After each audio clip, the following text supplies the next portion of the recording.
Kas tev ir noderīgākās lietas, ko tu esi pēc menedžmenta sapratusi, kas palīdz organizēt darbu, lai varbūt cilvēki visu darbojās? Kas ir tās menedžmenta lietas, kas tev labi kalpojas? Man ļoti, ļoti patīk Imanta Ziedoņa teiciens, lai augtu liels, ir jāpaliek mazam.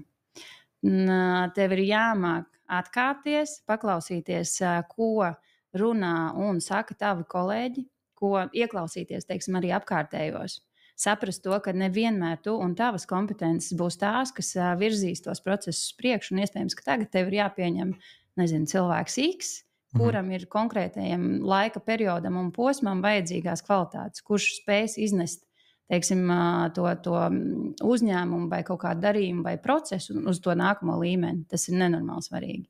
Un tev ar savām ambīcijām, kā īpašniekam, vadītājam vai founderim, ir jāatkāpjas apakaļ.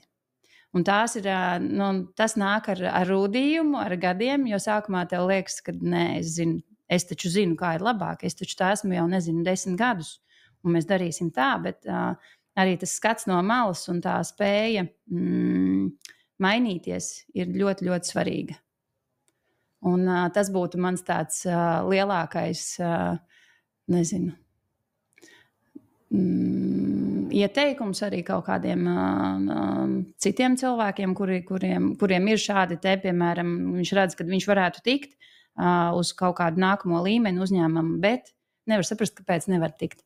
Tāpēc, ka tev ir tieši, tur 3 vai 4 mainīgie, kurus tu mēģini kaut kādā veidā samainīt, bet tev jau saskaitot viņus kopā rezultāts nemainās. Tev ir jāievieš kaut kas absolūti jauns vai jāieliek komandā absolūti jauns cilvēks vai kaut kāds cits process vai veids, lai tu atkal pastieptos uz augšu. Kas ir bijuši jums tajā? Mums tie ir bijuši, man liekas, katrā laikā, gan man un Jānim, mēs viens otram esam tas, kas pastiep uz augšu vai liek otram kaut kā savādāk paskatīties vai pārregulēties. Protams, mums ir nākuši klāt spēcīgi speciālisti. Bet nav tā, ka jūsu industrijā ir grūti atrast par tādu, es domāju, sludinājums.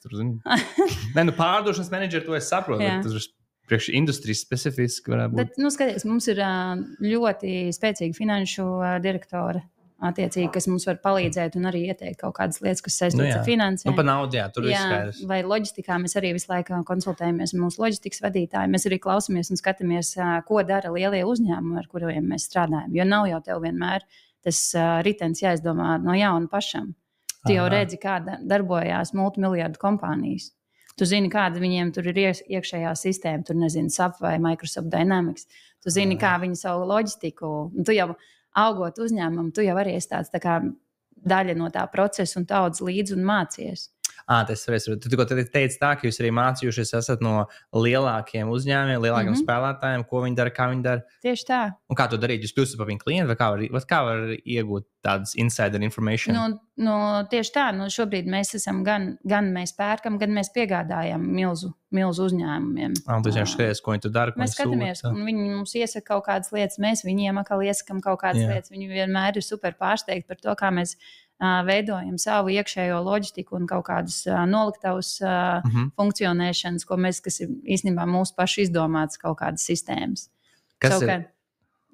Savukārt viņiem ir atkal kaut kas, ko ir, viņi tā ir iesākuši darīt, 20 gadus, un viņi turpina darīt. Tad šīs ir tās kaut kādas tās sinerģijas, kas veidojās. Jā. Un ir forši, ka tu strādā ar lieliem uzņēmumiem, jo viņi būs tie, kas tev vienmēr pienesīs kaut kādas jaunas idejas. Tev tā liekas? Man liekas, tieši tie maziņi. Nav tā, ka otrādi tieši, ka tie maziņiem ir visādas jaunas idejas, jaunas pieejas, jauna inovācija, tie vecie, tur lielie uzņēmumi, tur viss notiek. Es runāju par jau, teiksim, tādiem, pirmkārt, lai viņi būtu starptautiski, jo tas nozīmē, ka viņi strādā arī dažādām kultūrām, dažādās, nemaz nerunājot par dažādām valūtām, un visiem šiem FX vēl riskiem un know-howiem, kā labāk handlot attiecībā uz valūtas maiņām vēl kaut kādas lietas. Tad kultūras atšķirības. Tev jau strādājot dažādās valstīs, tev ir jāmācās, kā viņi, piemēram, organizē savu darbu. Tur ir pilnīgi savādāk. Un international, nevis Eiropā, tur Vācijā un Itālijā. Tur jau varbūt tā normāli. Bet līdzīgi. Es runāju tur tieši tā, tur Āfrikā vai Āzijā vai Latīņamerikā. Tur pilnīgi savādāk. Tas ir cits skops, jā.